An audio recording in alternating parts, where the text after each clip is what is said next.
You're listening to Distraction Therapy with Rob Watson. Conversations about how we find meaning in our lives and what it's like to be part of a metamodern world.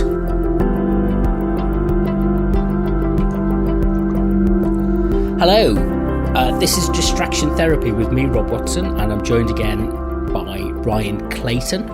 And we're going to have a investigation, I think is the phrase, might be the way to elaborate on this, around the idea of what metamodernism is. And neither of us are expert at all in this concept, although both of us have got previous experience in maybe related areas to try and kind of pull it together. Have you heard first of all, how are you, Ryan? And have you heard of the phrase? What do you know about the phrase metamodernism?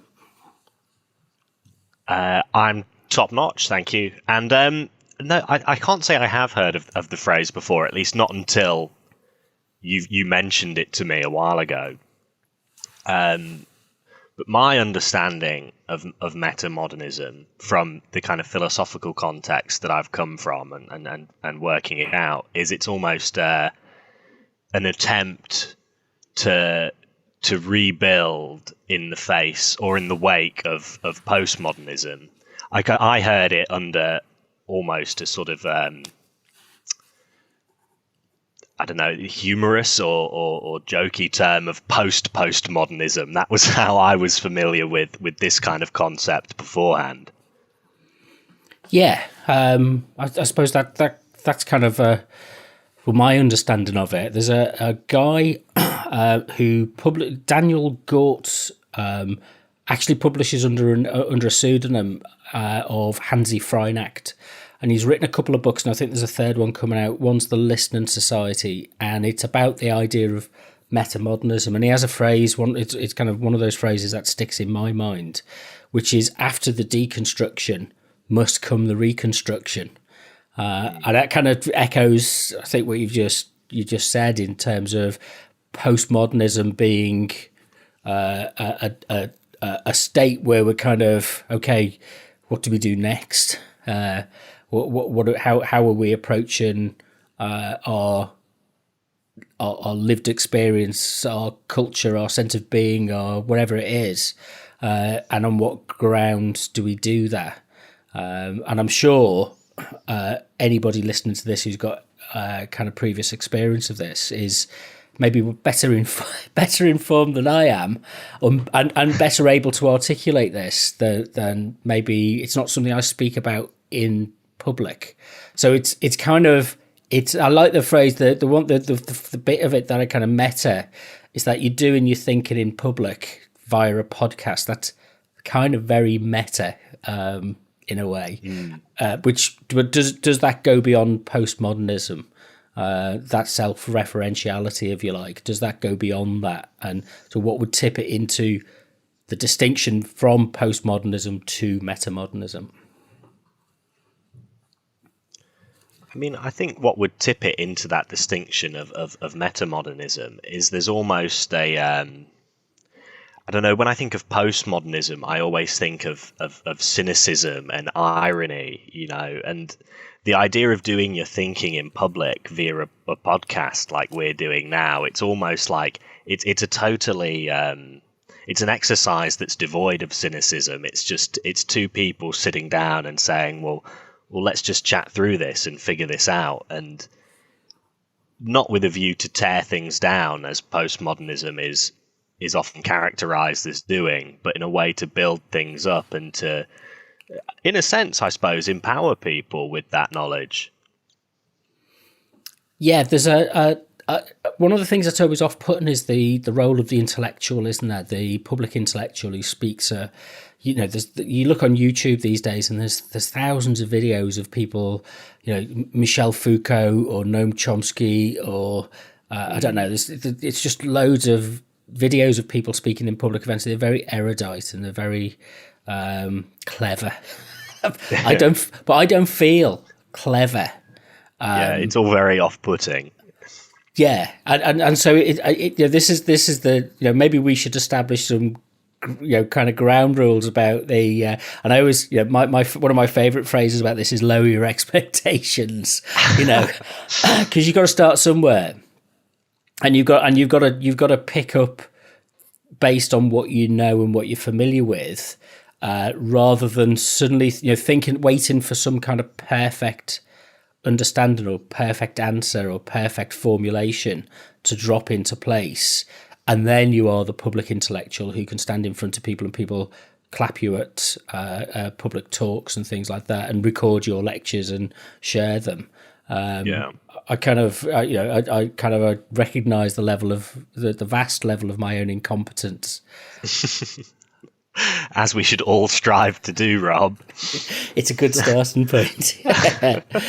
So the other thing, I mean, this idea of meta. Let's break it. If we break the word down, the phrase down, maybe that's a good start. It's always a good starting point of any kind of philological. Is that the right phrase? Investigation. When the derivation of words. We'll go with that.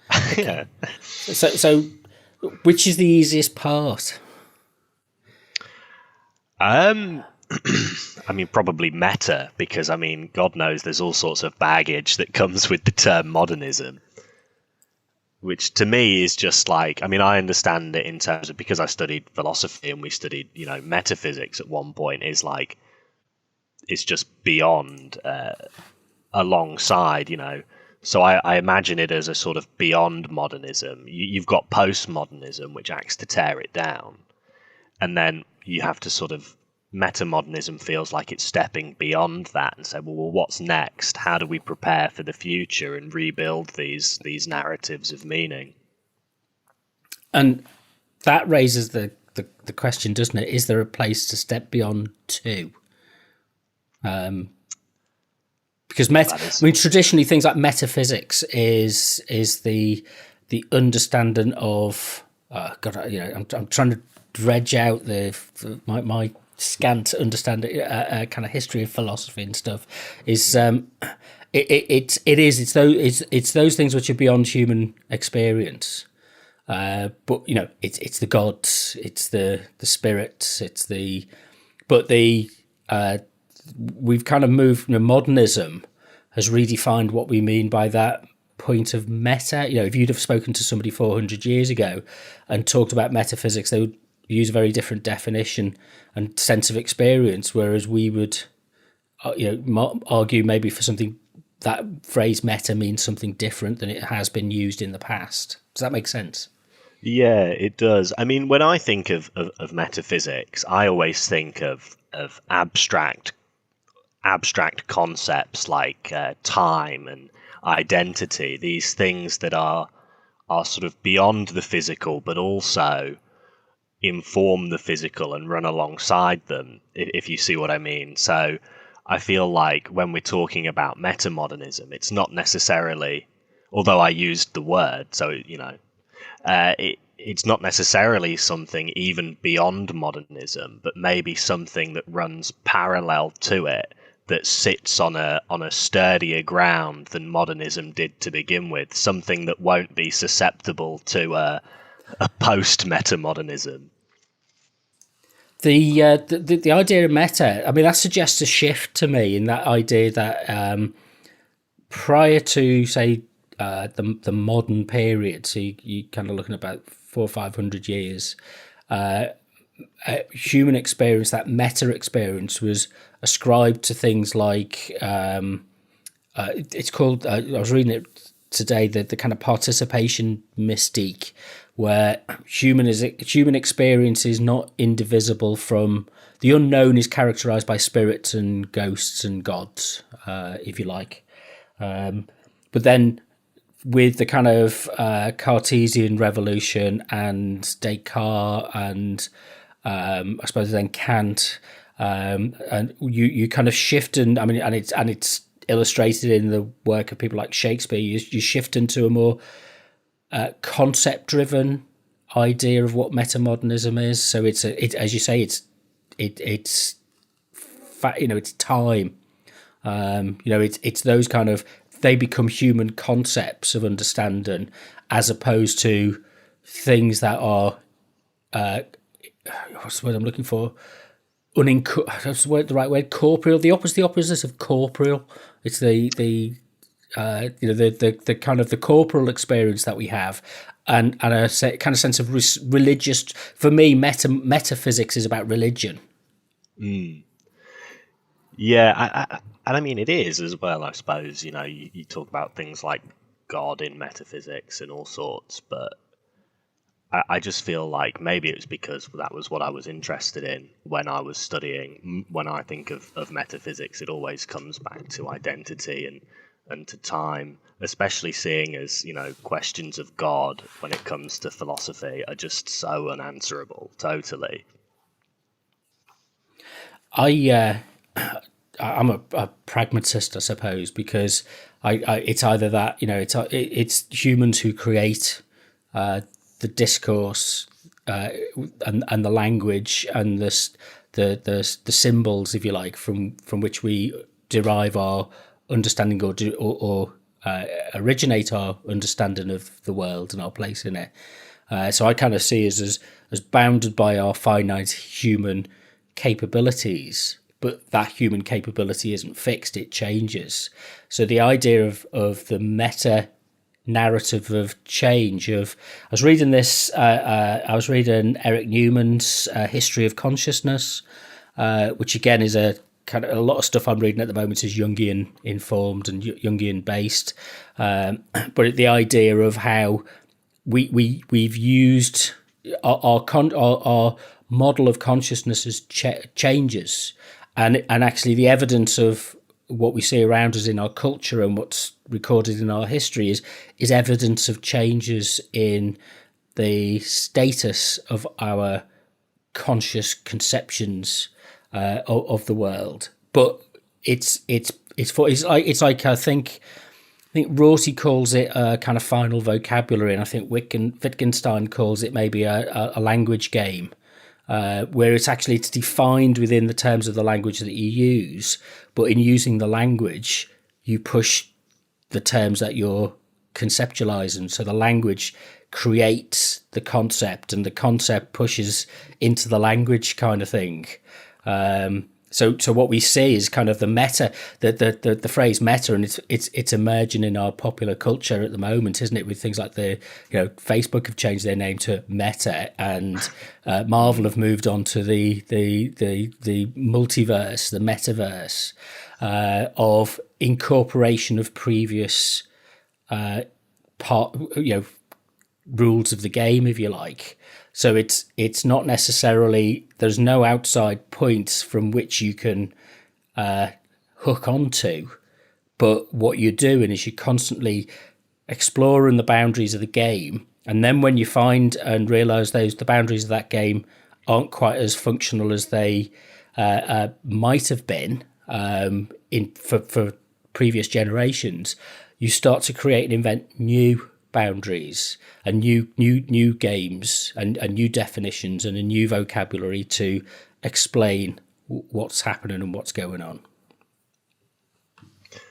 I mean, I'm more familiar with Wittgenstein than I am with anything else that you mentioned, and the idea that language is the thing that defines the concepts, like you say, and then the concepts push into the language. That always hit a chord with me, especially coming off the back of, in the first year you study Plato, and for Plato things are what they are because they're connected to some kind of essential metaphysical essence that, like the table, for example, is a table because it shares in the essence of table. But really, by the time you get to Wittgenstein in the history of philosophy, which was, I believe, 20th century, surely?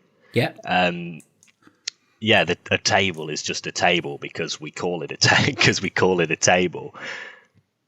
And I've always found that particularly interesting because it so quickly dispels and does away with quite a lot of this the really difficult metaphysical questions that when you sit there and you try to answer them for long enough, like I was talking about with questions of God, you realize that they're almost designed not to be answered. They're questions posed by people just sat in chairs trying to whittle away time and justify their own academic jobs.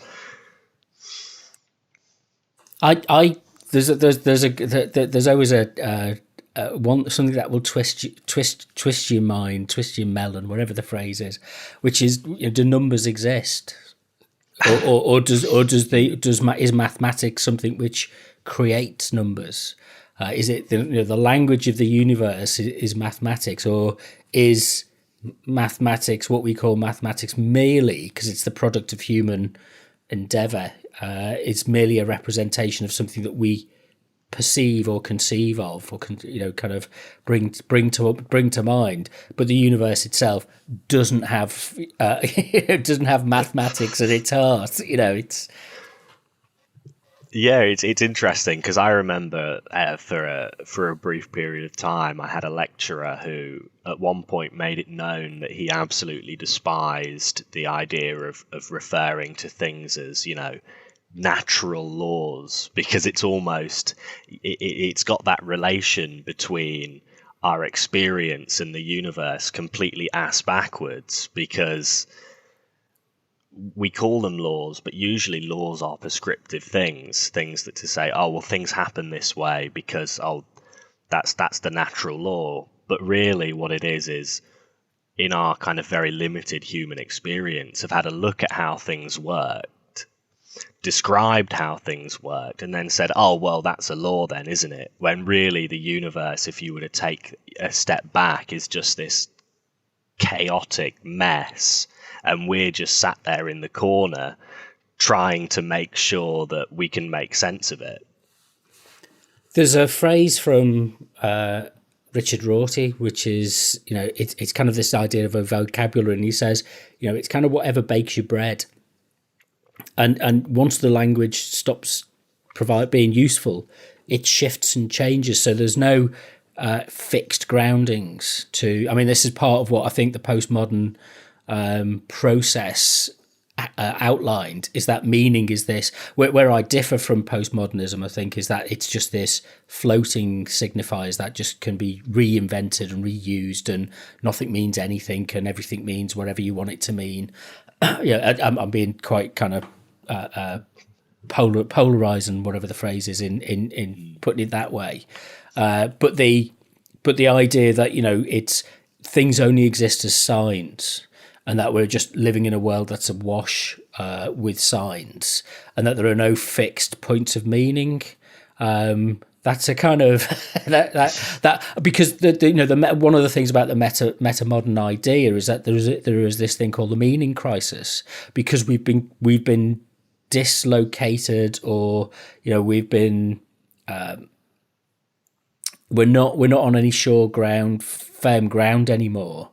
Because of the deconstructive work of postmodernism. And we find it difficult to accept that there may be certain things that give us a sure ground, a firm grounding, because we've kind of got used to the idea that nothing can give you a firm grounding. So everything seems meaningless. I mean, it's interesting because I've always found it difficult, having studied philosophy, to kind of escape that postmodern attitude. But the more, I mean, as you know, I'm very interested in phenomenology and existentialism, and the more I kind of become familiar with that area of philosophy, the more it feels like this idea of looking for a firm ground to stand upon, to use the metaphor, is almost a pointless exercise, because I'm not entirely sure there is one.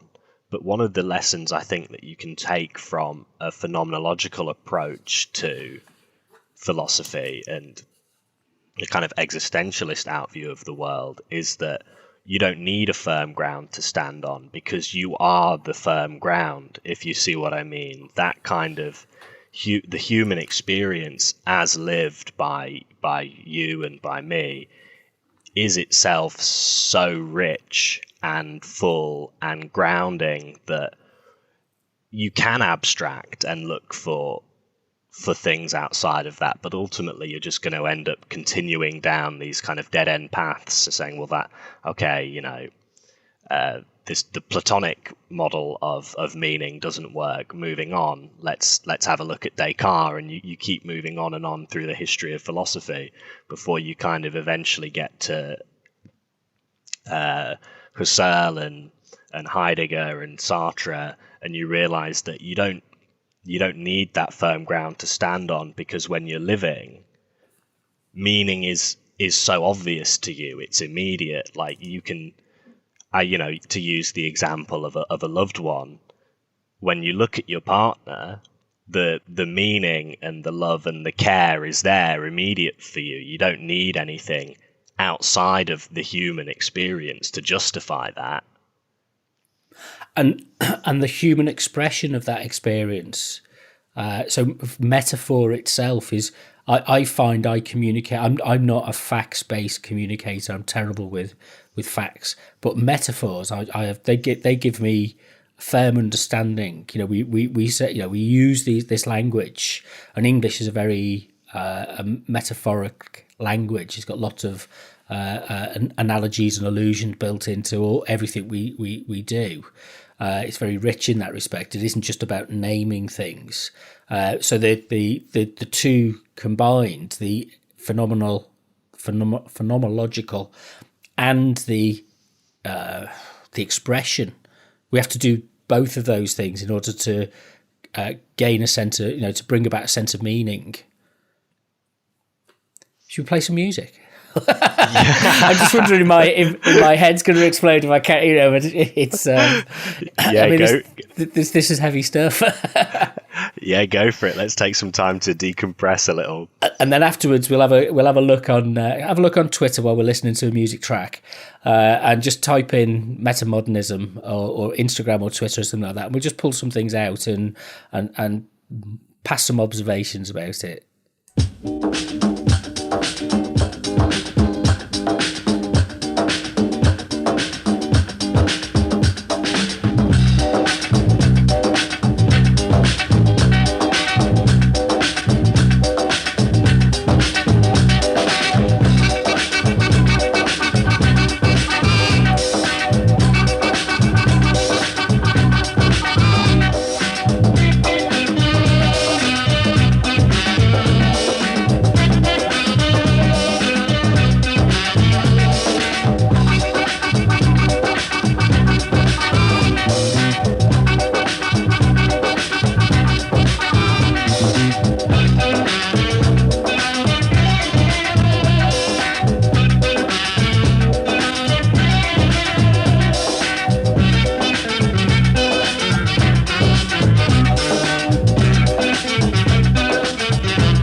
So that was the Dur-Dur band, who are from Somalia, called Yabaal. I picked it up as a track when I was in Nottingham at the weekend on Saturday, and I use Shazam or whatever it's called when I walk into a shop or cafe. I like that, doing that. You kind of, whatever's being played in the shop is kind of, okay, that's what that is. If that catches my attention, then I don't go looking for stuff. I decide to let it come to me. So that kind of appealed to me. So did you manage to get up a feed from? I did. I had a look at Twitter, and cool. I did find something interesting on Twitter, which I think is a first. And then I had a look on Instagram as well briefly, but I could only seem to find there was a lot of artwork on Instagram when I typed in metamodernism. Well, yeah, it's partly derived from. There's an art movement, and there are some key writers in. I mean, it's interesting. I think that there are art. It's as most artistic movements are at the cutting edge, if you like. You know, they're the ones that kind of vaguely get a whiff of the artists, get a whiff of something that's changing within our culture, and comment and incorporate that. Where I struggle is to recognise the difference as to why this artwork would be metamodern and not postmodern. So if you're doing a search on Instagram for stuff, you kind of see a lot of, I suppose, graphic informed design approaches. You know, things that utilize products and collages and mixed media methods, which is all fairly standard postmodern kinds of stuff. Yeah, I'm not saying I can't say I'm very good at it either, to be honest, identifying those kind of things. I mean, if I know a decent amount about the medium, I can usually give it a decent stab. But when it comes to things like, I mean, there was a lot of, I suppose the term is fine art that was coming up, and I know absolutely nothing about fine art. I'm a low culture kind of a man. Yeah, but there's a mixture. I mean, I'm just flicking through Instagram now, and there is a mixture of kind of. I'm just fairly randomly. So there's a picture of a kind of brutalist concrete building. I'll have to click on it to find out who it is. Let's click on it. You never know where it's metamodern brutalism, and it's kind of like it's kind of a Pepe the Froggish, is that the right phrase? Is that how it's described? Image, but reconstructed out of a brutalist concrete architecture. And it's got a tag on it saying Metamodernism is variously called a cultural paradigm, a cultural philosophy, a structure of feeling, and a system of logic. I kind of, okay, well, that's fine. I can go with that. But what is going on in terms of bringing those things together, and what's different about that? Well, so the motivating force, if you like, what drives? What's the sense of perception that people who are entering into the creative domain are reaching for with this that they can't quite express, and people like yourself and maybe me come along and put it into words afterwards and put it into a language discourse, whereas this is visual representation and exploration of concepts and ideas. To be honest, I don't know. It feels to me like I can't find the picture you were describing, so I'm going to have to go off the description. But it sounds like there are various. There's almost like a contradiction attempting to be worked out there. You described the brutalist architecture of the building and the Pepe the Frog-esque nature of the piece. It feels like an attempt to kind of reconcile that brutalism that can often be found in the real world with the kind of internet sensibility. That's a really good. I'm glad you said that, because I was thinking this looks a bit more like a Pinterest board set of, and taking your art and being inspired not from the great, the canon of Western or Eastern art even, but from Pinterest. And it incorporates that kind of, the experience of having your cultural life through social media. So it has that kind of self-referentiality. The irony thing is quite important, because the postmodern definition of irony, it isn't quite as straightforward as people saying, the ironist as in the kind of slightly glib, sarcastic kind of humour. But the ironist is a bit more sophisticated than that. It's the person, the agent, who's able to flip between different meaning domains and exist in a world where that when you walk into one room and you're talking to one group of people, you're, say, projecting a persona with those people. And then when you appear on a television program, you project a different persona. And then when you, on a concert or something like that, you're projecting a different persona. But that those are adopted personas, which you kind of, and that Madonna kind of, and Talking Heads, David Byrne kind of approach of kind of adopting the persona and playing with the persona, but understanding that you are aware that you're playing with a persona is that kind of postmodern. But taking that one step further to kind of say, I'm not quite sure yet I understand, and answers on a postcard, I suppose, but what it would be, the next step that incorporates those things. If metamodernism is the meta moment of this, is the incorporation of the language games, or the vocabularies, what's it incorporating and what's it doing differently with that? It's a different, to use the metaphor of baking, using language to bake your bread, to do something practical, a practical engagement in the world. If this is a different recipe, what's it a different recipe of, and what's it going to create? Well, it's interesting, actually, especially to circle back round to the idea that, the kind of not necessarily disregard for the, Western canon of culture and stuff, but that's something that I find interesting in relation to this, is the idea that our kind of cultural touchstones since, like, I would say within this century, have sort of been exploded, really, because you could be sort of fairly confident before then that the things that you're talking about, everybody has a sort of basis for. And now that everybody is wired in to these brilliant machines that have just a wealth of art and content and literature and films available, nobody's watching the same stuff anymore. Everybody is constantly exposed to these different things and have these different touchstones.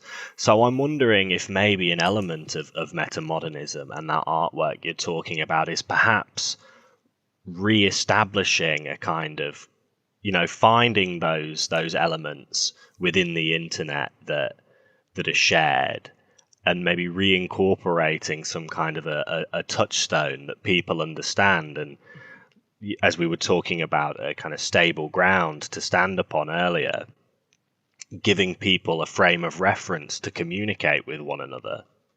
I'm just looking at the it's AHRC Modernism. I found the link via Twitter, which is AHRC is the Arts and Humanities Research, I presume, network, and I'm presuming that this is a network funded to foster academic, if you like, multidisciplinary academic thinking about what metamodernism might be. It's a very lightly supported site. There's not a huge amount of content on it, but it does incorporate things like kind of poets and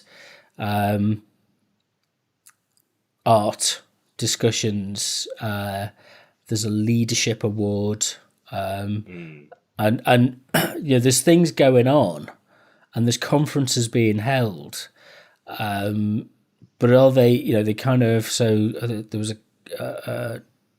there's an about section. Let's have a look at the about. It's like a live trying to make sense of something on the internet, which is a good experiment. I think it might not be might not be interesting for people to listen to. The Tim Vermeulen, I think he's probably could be Danish, proposes that metamodernism attempts to account for the emergence of a wider structure of feeling in the 21st century, which responds to our I can't even say the word. How do you say that? Historicity. I've got that wrong. I just can't say it. Yeah, I know what you mean, though. Yeah. Yeah, and it's bound up in the aftermath of things like 9/11, the financial crash and austerity. And it's an opportunity to look at multidisciplinary responses. It's kind of word soup at this point. I'm not quite sure. They're not getting to the point where they're actually saying kind of what it is. So it might, it's open, and I'm doing it a great disservice and availing you of my ignorance by approaching it like that. But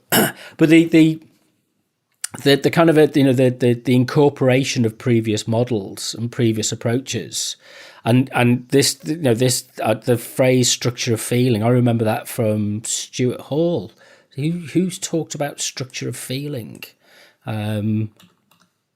I couldn't tell you. I think was it Raymond Williams, and it's but it's as far as I remember, it's kind of it incorporates that our experiential or phenomenological development to include and incorporate things like emotion, embodiment. To include, it's Raymond Williams, as far as I know, from in the Long Revolution.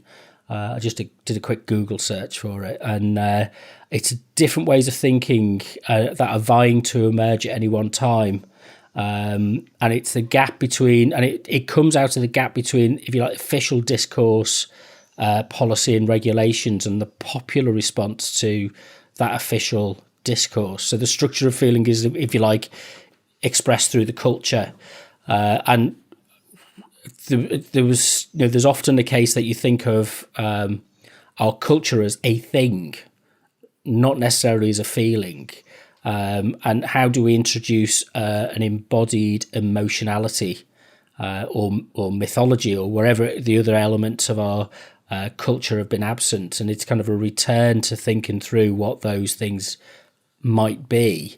So rather than thinking about culture, it's about feeling culture.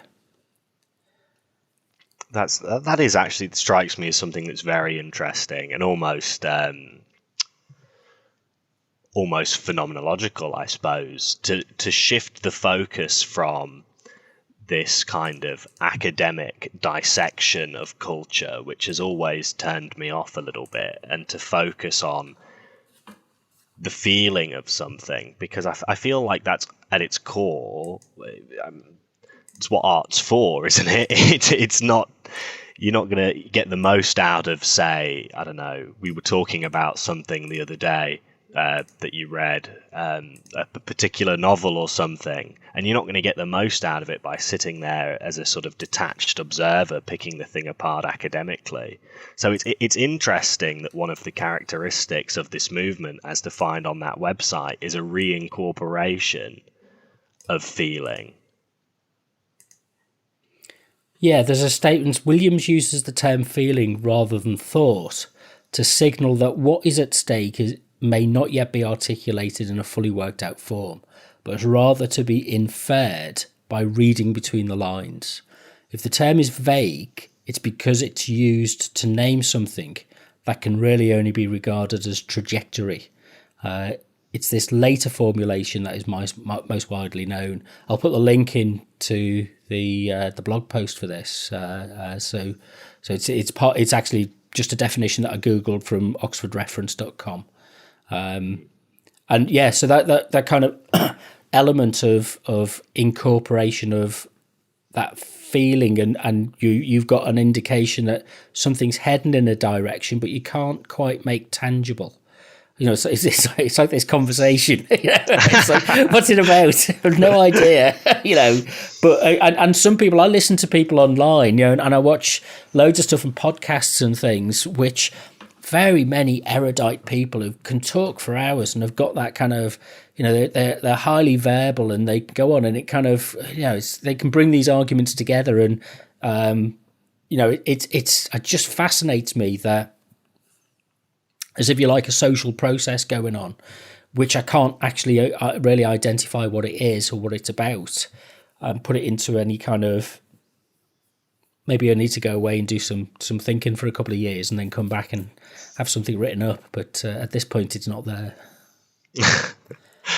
Well, these things, they're always a bit slippery. I think, it's almost like you were talking about earlier. It's like a role that these people step into, because I bet not only are there decades and decades of reading and very hard study behind that kind of 60-minute radio clip that makes them sound very clever. You ask them a question about something slightly different, you disrupt that rigorous academic knowledge ever so slightly, and it all falls apart. There's no reflexivity there to kind of think on the feet. It's all, like you say, they've gone away, they've thought about something for a couple of years, they've written something, and that almost becomes the script.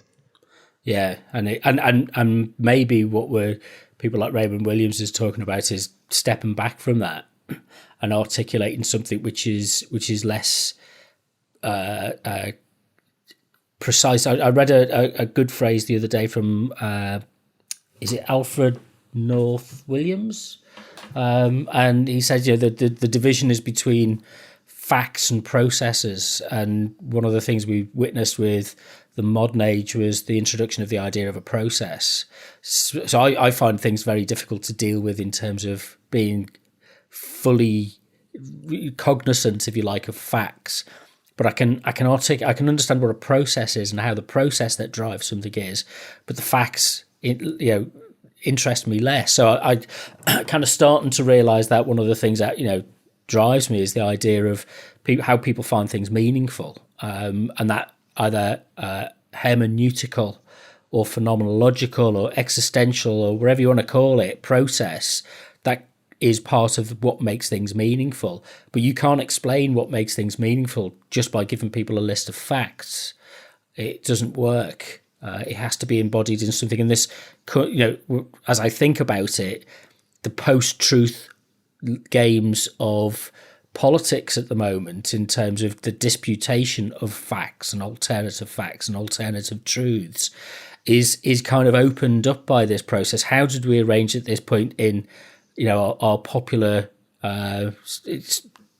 democracy that we're in a position where people are willfully prepared to dispense with the idea of facts?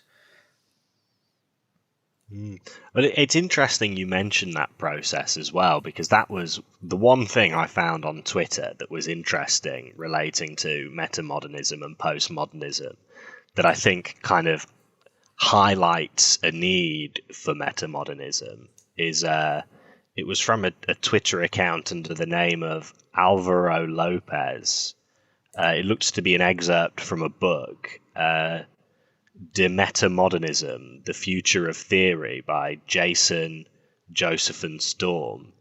And the quote is, postmodern skepticisms grew because people thought that doubt was liberating and even progressive. While postmodernism was typically situated on the political left, one of the more interesting developments of the last few years has been that the sense that the old postmodernism now lives on the right. The broader view of history shows that philosophical skepticisms have generally been either depoliticizing or used to justify conservatism and authoritarianism, which I think is interesting, that willingness to disregard facts and disrupt reality and live in, like you were saying, just this kind of free-floating world of signifiers can then sort of become a weapon for the political right to A, disengage people from political discussions, or B, rally people around being skeptical. Because one of the things that a lot of dangerous conspiracy theorists like to do and say is, I'm just being skeptical, as if that somehow makes them sound more intelligent. There's a tweet from an unmovable Titan, and I won't read it all because he says, in like 2014, me and all my friends were getting wasted, talking about metamodernism and sincerity in art, and trying to look forward to a new sincerity and sentimentality in art, and it won't ever happen. It's just going to get worse. The dumb irony is it's too easy to die. It's like, and I've no idea. Reading tweets out. I mean, maybe that's what we should do every week. Is just read dumb tweets out and try and make sense of it. But it's it's kind of there's the sincerity. I always say, kind of once you've learned to fake sincerity, you've got it made. And it's the idea of kind of an emotionality or an element of metamodern thinking is about a reintroduction of a sense of spirituality, however that is defined, whether it's kind of the self-improvement, if you like, or religious spirituality. There's something there which kind of says, actually, we've got to look at ourselves in a different way.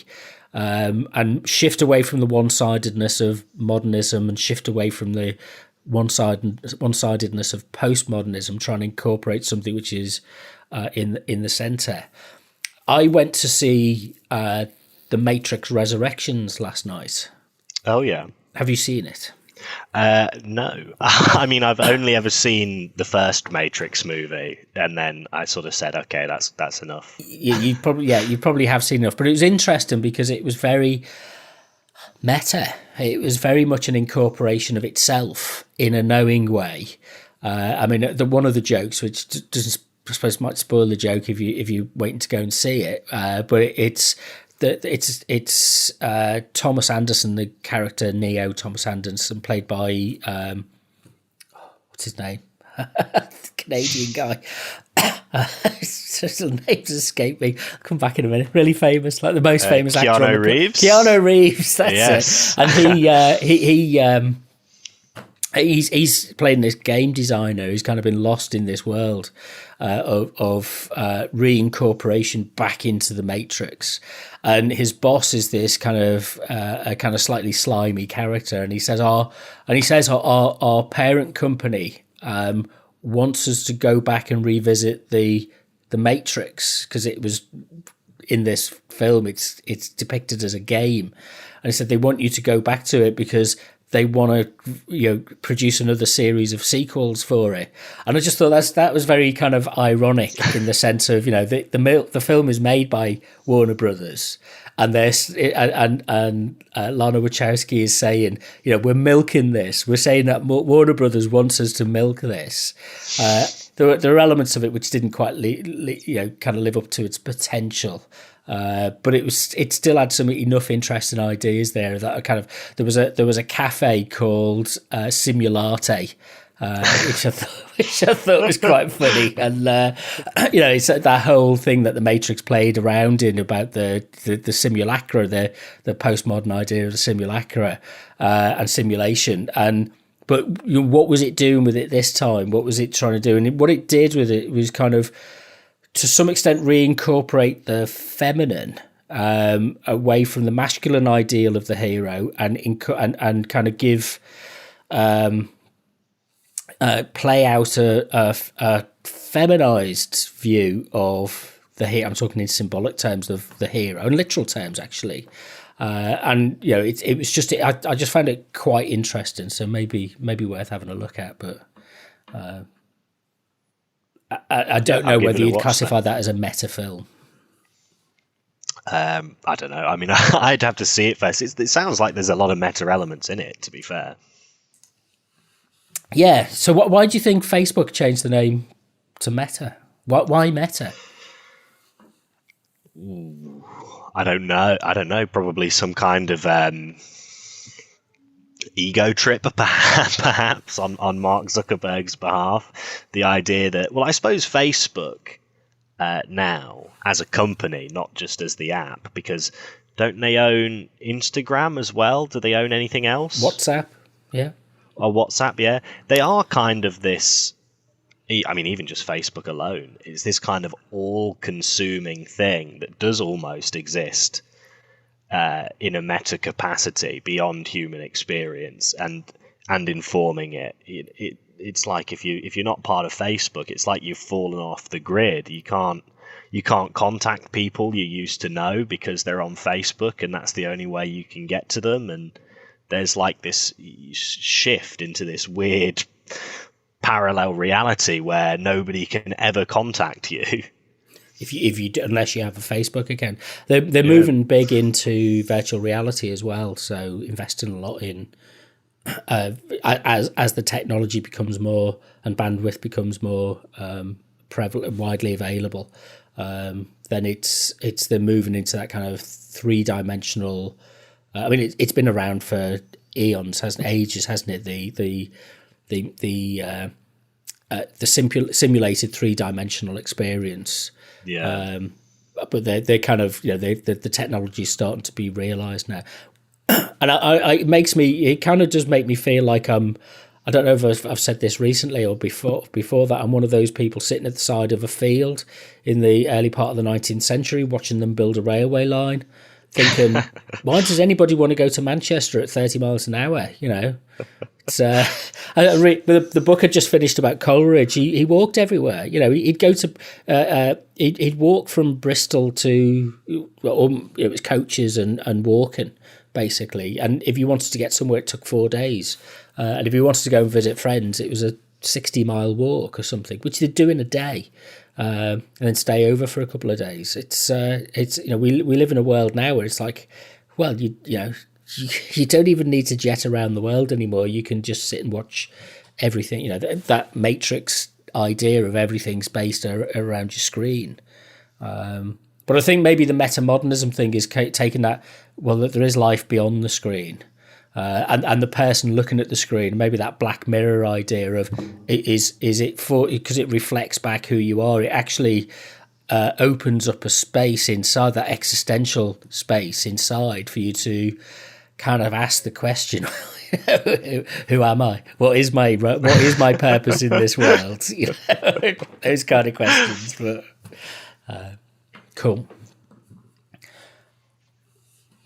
Right. Should we play a track out?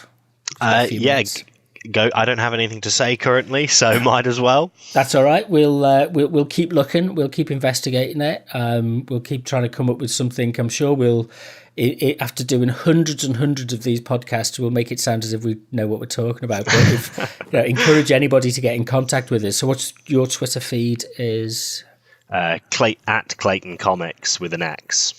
And mine is at Rob W Media.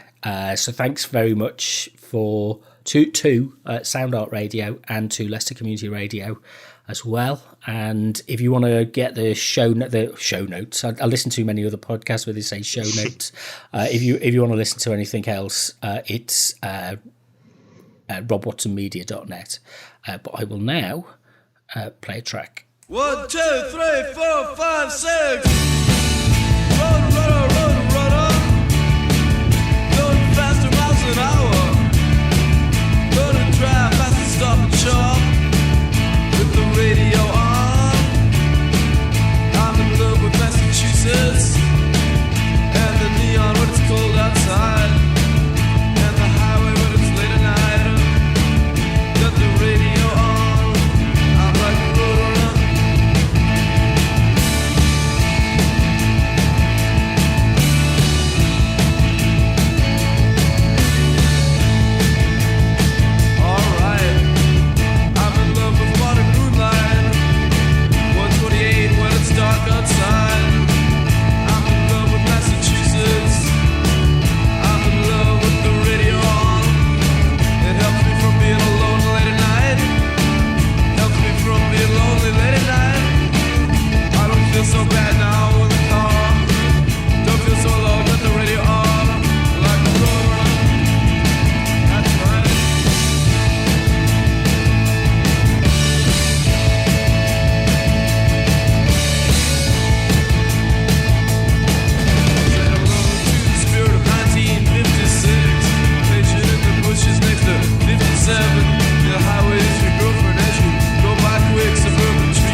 Otherwise, I'm in love with rock and roll, and I'll be out on my roadrunner. That's right.